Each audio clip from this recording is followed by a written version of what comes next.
At 35, I thought I had it all: a thriving career, financial independence, and the freedom to live life on my terms. But to my family, I was a failure, a cautionary tale whispered about at every reunion. The moment I walked into our annual gathering, the air thickened with judgment. Aunts exchanged smirks. Cousins smirked openly. Then came the verbal daggers. "You're wasting your best years," one aunt sneered loudly enough for everyone to hear. Another chimed in, "A woman without children isn't really living, is she?" My stomach churned as their laughter echoed around me. I tried to defend myself, tried to explain how happy I was, but they dismissed my words like dust off a table. Inside, I burned with shame and anger. Why did I have to endure this? Why couldn't they see that my choices were valid? Their rejection carved a deep loneliness inside me, making me feel like an outsider in my own family. When Laura disappeared from our lives, it wasn't just her they abandoned. It was Jamie, too. The family didn't simply forget about him. They actively erased him, as if his existence was a stain on their perfect image. At the reunion, when my aunt mentioned Jamie's name, it was like she was talking about yesterday's weather, detached, indifferent, and with zero emotion. "He's in foster care now," she said, shrugging as though discussing a broken appliance. My stomach churned at the callousness. But what hit me hardest was my uncle's comment later that evening. "That boy doesn't exist in this family." His words hung in the air like a death sentence for Jamie's identity. I couldn't help but think back to Laura, the golden child who once lit up every room she entered. She had dreams, flaws, and eventually demons. Addiction swallowed her whole, leaving behind a trail of bad decisions and shattered relationships. I remembered the last time I saw her at that court-mandated therapy session where she stormed out, slamming the door on all of us. No one followed her. No one checked on Jamie. And now here we were, years later, pretending he didn't exist. It felt like betrayal, not just of Jamie, but of everything family should stand for. As I pressed my parents for answers, their dismissive responses only deepened my anger. "You wouldn't understand," my mom snapped, brushing off my questions. Their hypocrisy burned inside me. They lectured me about responsibility while turning their backs on a child who needed them most. That night, I lay awake replaying their cold indifference. How could they claim to value family while treating Jamie like he was invisible? This wasn't neglect, it was abandonment. And it fueled my resolve to step in where they refused. After the family reunion, I couldn't shake the image of Jamie, a 10-year-old boy lost in a system that had forgotten him. Determined to uncover the truth, I began digging into his life. But the process was like navigating a labyrinth with no map. Foster care records were guarded like state secrets, and every phone call ended with vague responses or outright dismissal. "It's confidential," they'd say, as if Jamie didn't exist beyond their bureaucratic walls. Frustration burned inside me, but I refused to give up. When I finally pieced together fragments of his story, my heart shattered. Jamie had been bounced between 5 homes in just 2 years, 5 different families who either couldn't handle him or didn't want to. Each move stripped him of everything he owned: clothes, toys, even the drawings he cherished. One foster parent reportedly mocked his art, calling it a waste of time. Another punished him for sketching during class, labeling him disruptive. The worst part, he endured emotional abuse, ignored, belittled, and treated like an inconvenience. I sat at my kitchen table late one night, staring at the scattered notes I'd gathered, tears streaming down my face. How could anyone treat a child this way? How could my own family turn their backs on him? Every detail about Jamie's life felt like a punch to the gut, but it also fueled my resolve. I whispered to myself, I can't let him be forgotten. I won't. That night, I made a promise not just to Jamie, but to myself. If no one else would step up, I would. The next morning, I reached out to a social worker, determined to meet Jamie. But even then, obstacles loomed. They warned me it wouldn't be easy. Jamie had trust issues and wasn't used to people sticking around. Still, I pressed on, driven by the thought of a boy who deserved so much more than the hand he'd been dealt. The first time I met Jamie, my heart sank. He sat at a small table in the foster care center, hunched over a piece of paper, his pencil moving furiously. The room was quiet except for the faint hum of fluorescent lights. When I approached, he didn't look up.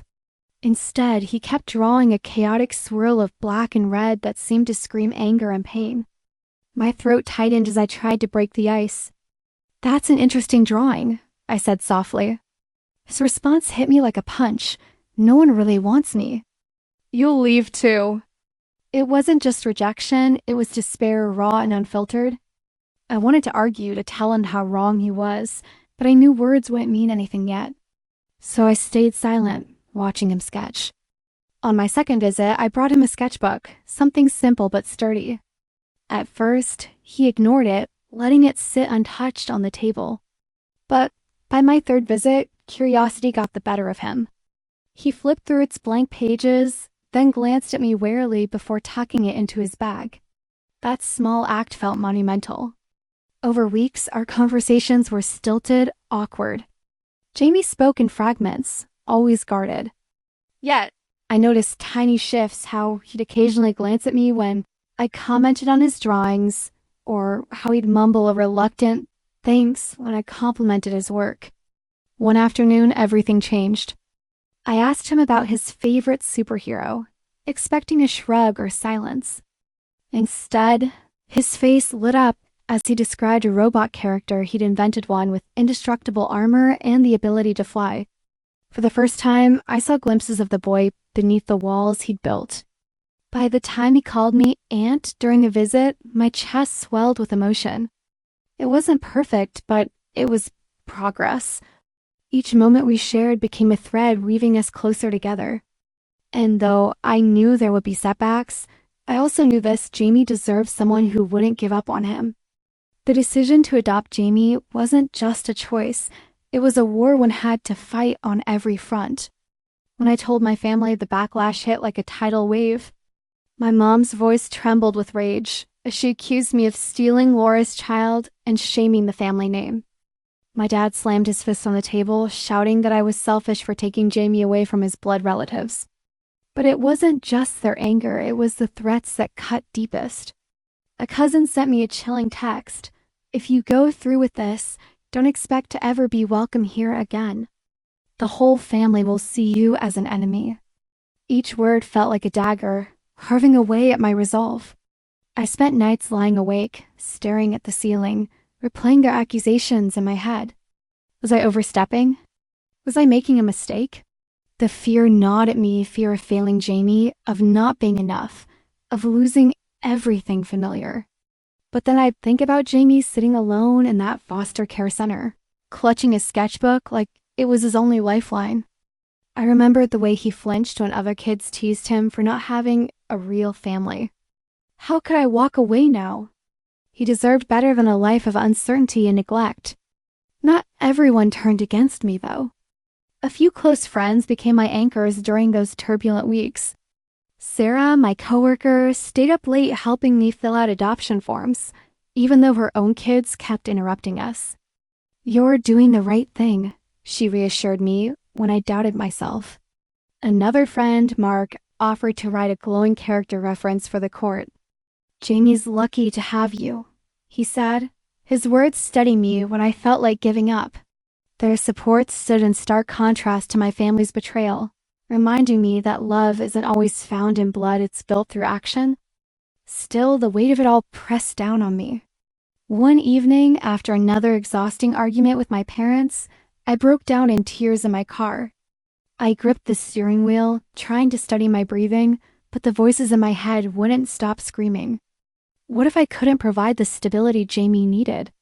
What if the system rejected my application because of my family's interference? The doubts were suffocating, but so was the thought of leaving Jamie behind. That night, I made a promise to myself. No matter how hard it got, I would see this through for him. When I called the social worker the next morning, my hand shook as I dialed the number. "I'm ready to start the process," I said, my voice trembling but firm. It wasn't just a declaration, it was a vow. I knew the road ahead would be messy, expensive, and emotionally draining, but also knew one thing for certain: Jamie mattered more than anything else. And if my family couldn't see that, then maybe they didn't deserve to be part of our journey. The adoption process was like navigating a minefield. Every step forward seemed to trigger another explosion of challenges. The paperwork alone felt suffocating, with stacks of forms demanding details I didn't even know mattered: financial statements, employment records, and character references. But the real blow came when I learned about the mandatory 3-month parenting course. Parenting skills? Seriously? I muttered under my breath as I stared at the email. How could they expect someone like me who had never raised a child before to suddenly master this overnight? Still, I signed up, knowing it was just another hoop I had to jump through for Jamie. Then there were the financial hurdles. Adoption wasn't cheap: application fees, legal costs. And setting up Jamie's space drained my savings faster than I anticipated. Every time I checked my bank account, a wave of panic washed over me. To make ends meet, I cut back on everything non-essential. No more takeout, no gym membership, not even coffee runs. Each sacrifice stung, but I reminded myself why I was doing it. Jamie deserves stability, and if that meant living frugally for now, so be it. But the hardest part wasn't the money, it was the betrayal from my own family. When I discovered they had written a letter to the court accusing me of being unfit to adopt Jamie, it felt like a knife twisting in my chest. "She lacks experience," they wrote. "Her selfishness will harm the child." Their words weren't just cruel, they were calculated, designed to undermine everything I was fighting for. I couldn't believe they would stoop so low, actively sabotaging my chance to give Jamie a better life. It made me question whether they truly understood what family meant, or if their pride was more important than a child's future. Despite the setbacks, I refused to back down. I gathered testimonials from friends and coworkers who vouched for my character. One colleague described how I'd supported her through tough times with her kids. Another neighbor highlighted my reliability and kindness. These letters became lifelines, reminding me that I wasn't alone in this fight. With each challenge, my resolve only grew stronger. Late one night, after hours of filling out forms and rehearsing answers for the home inspection, I sat on my couch staring at Jamie's sketchbook lying on the table. His drawings were filled with robots, spaceships, and superheroes, symbols of hope and resilience. They reminded me of him, brave, imaginative, and determined to survive despite everything he'd been through. Tears welled up in my eyes as I whispered to myself, "I won't let you down, Jamie. No matter what it takes." The next morning, I woke up with renewed determination. I rearranged furniture, bought outlet covers, and stocked the fridge with kid-friendly snacks, all while mentally preparing for the social worker's visit. When she finally arrived, clipboard in hand, I held my breath as she inspected every corner of the house. Her smile when she saw Jamie's room, lined with sketchbooks and glow-in-the-dark stars we'd stuck on the ceiling together, gave me hope. "He's gonna feel at home here," she said softly. Those words carried me through the darkest moments, fueling my belief that love and perseverance could overcome anything, even my family's relentless opposition. The day of the custody hearing arrived, and my heart pounded like a drum as we stepped into the courtroom. Jamie clutched my hand tightly, his small fingers trembling against mine. The room was cold, sterile, and filled with tension. My lawyer reassured me that everything would be fine, but I couldn't shake the feeling that something unexpected would happen, and it did. A distant cousin I hadn't seen in years suddenly appeared, her presence sharp and unwelcome. She stood up during the proceedings, her voice cutting through the silence like a knife. "She's only doing this to satisfy her ego," she accused, glaring at me. "Jamie doesn't belong with her, he belongs with family." Her words hung heavy in the air, and for a moment, I felt the weight of every judgment, every accusation from the past crashing down on me. I glanced at Jamie, fearing how he might react. But then, something extraordinary happened. Jamie stood up, his small frame shaking but resolute. His voice wavered, yet it carried a strength that silenced the entire room. "No," he said firmly, looking directly at the judge. "She's the only one who's ever really cared about me. She's my family now." The courtroom fell silent, so quiet you could hear the faint hum of the fluorescent lights above. Tears welled up in my eyes as I stared at him, overwhelmed by his courage and conviction. When the judge finally delivered the verdict, granting me full custody of Jamie, it felt like the world had shifted. We won not just legally, but emotionally. As we left the courthouse, Jamie hesitated for a moment before whispering, "Can I call you Mom?" The question caught me off guard, and I knelt down to meet his gaze. "Of course," I replied, my voice cracking with emotion. That single word, Mom, was more powerful than any title or accolade I'd ever earned. That night, we celebrated quietly at home. Jamie helped me make spaghetti. Though we ended up laughing over another kitchen disaster, the sauce spilled everywhere, and half the noodles were overcooked. But none of that mattered. For the first time, our little apartment truly felt like a home. Jamie unpacked his sketchbooks and arranged them neatly on the shelves I'd built for him. He even hung up a drawing of a tree he'd made a symbol of roots and stability. Watching him settle in, I realized this wasn't just a new chapter for Jamie. It was a fresh start for both of us. Jamie's journey wasn't without its storms. At school, he faced relentless teasing from classmates who mocked him for being a kid without real parents. One afternoon, a group of boys cornered him in the playground, hurling cruel words like orphan with no roots. Jamie returned home that day silent and withdrawn, his sketchbook clutched tightly to his chest. When I asked what was wrong, he muttered, "Maybe they're right. Maybe I don't belong anywhere." The pain in his voice shattered me. That night, I sat beside him, holding his hand and reminding him of his worth. "You are not defined by their words," I said firmly. "You're strong, talented, and loved more than you know." But it wasn't just about comforting him. I wanted to help him channel his emotions into something meaningful. The next day, I encouraged Jamie to create a new drawing, a piece that expressed everything he felt but couldn't say aloud. What he produced took my breath away. A lone tree standing tall against a raging storm, its roots gripping the earth fiercely. It was raw, powerful, and undeniably him. I entered the artwork into a local competition, and when it won second place, Jamie's confidence began to blossom. For the first time, he saw how his art could speak for him when words failed. Our bond deepened through these challenges. Every evening, we'd sit together at the kitchen table, talking about his day or brainstorming ideas for his next project. Slowly, Jamie started believing in himself again. His grades improved as he found motivation in small victories, and his teachers praised his growing focus. But more importantly, he stopped letting others define him. One night, after another successful art showcase, Jamie looked at me and said, "I think I'm finally starting to feel like I belong with you."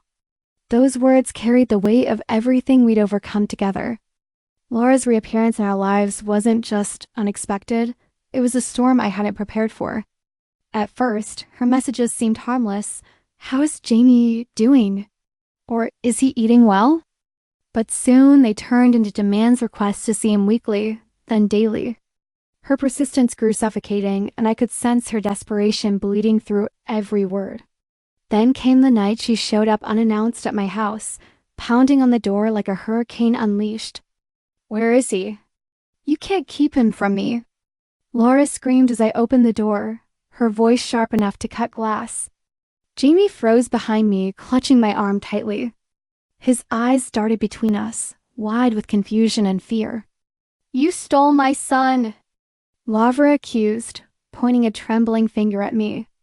The accusation hit like a slap, but what broke my heart was Jamie's reaction. He shrank back, his breathing quickening, clearly overwhelmed by her sudden intrusion. I stepped forward, shielding Jamie from her rage. "This isn't helping anyone," I said firmly, though my hands shook with adrenaline. "If you want to be part of his life, you need to respect boundaries." Lavra ignored me, her voice rising louder, spewing accusations that echoed through the quiet neighborhood. Jamie whimpered softly, pulling closer to me. That moment solidified something in my mind. Laura wasn't ready, not for Jamie, not for responsibility. After she finally left, slamming the door behind her, I knelt beside Jamie. "She doesn't get to do that again," I promised, holding his trembling hands. Over the next few days, I contacted my lawyer to draft a legal agreement limiting Laura's contact unless supervised. It wasn't about shutting her out completely, it was about protecting Jamie. He deserved stability, not chaos. When I explained this to Jamie, he nodded hesitantly, still processing everything. Do I have to see her? He asked quietly. Only if you're ready, I reassured him. Watching his relief wash over him reminded me why I fought so hard, to give him a safe space where he could heal without fear. As the months passed, cracks began to form in my family's united front. One cousin, Anna, reached out with an apology, admitting she'd been wrong to judge me and praising my dedication to Jamie. Her words were a rare comfort, but they couldn't undo the damage caused by others. Meanwhile, the rest of the family continued their relentless campaign against me. A particularly cruel blow came when my aunt called Jamie's school, accusing me of psychological abuse and demanding an investigation. For weeks, I was questioned by school officials, my every action scrutinized. The stress was suffocating, but I refused to let them tear us apart. Determined to shield Jamie from their toxicity, I made the painful decision to cut ties completely. I blocked their numbers, ignored their messages, and focused solely on building a safe, loving environment for Jamie. It wasn't easy. Family is supposed to be your anchor, not your storm. But as I watched Jamie thrive, I knew it was the right choice. Some battles aren't worth fighting. Sometimes walking away is the strongest move you can make. Jamie's victory in the regional art competition was supposed to be a moment of pure triumph. His painting, a vibrant depiction of resilience titled Roots in the Storm, won first place, earning him praise from teachers, classmates, and even strangers at the gallery showcase. For the first time, Jamie stood confidently beside his work, answering questions with a quiet pride that made my heart swell. He had transformed from the shy, insecure boy I met years ago into someone who inspired others.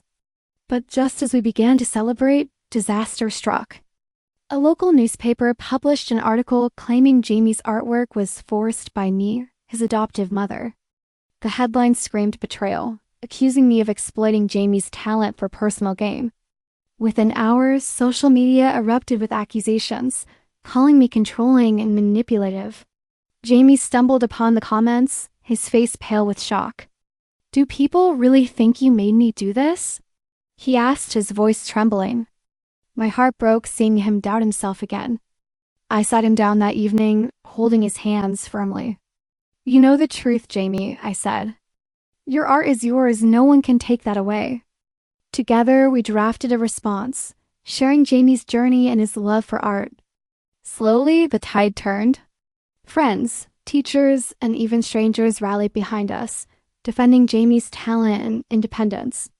Watching him regain his confidence reminded me why I fought so hard for him. He wasn't just my son, he was proof that love and support could overcome any storm. Life with Jamie wasn't perfect, but it was ours. We built a home filled with laughter, creativity, and the kind of bond I'd never imagined possible. One evening, as we flipped through our scrapbook pages, brimming with Jamie's drawings, photos from his first art show, and mementos from school, I realized how far we'd come. "This is us," Jamie said softly, pointing to a photo of us at the beach. "We made it!" But shadows from the past still lingered. At Jamie's latest art exhibition, Laura appeared unexpectedly, her voice cutting through the crowd. "You can't just erase me," she shouted, drawing stares. My heart raced as Jamie stepped forward, his voice steady despite the tension. "She's my mom now," he declared, looking at Laura. "She's my family." The room fell silent, then erupted in applause. That moment wasn't just for Jamie, it was for us both, proof that love had triumphed over chaos. As we walked home that night, Jamie grinned up at me. "We're okay, right?" he asked. "More than okay," I replied. Together, we'd found what truly mattered, a place to call home.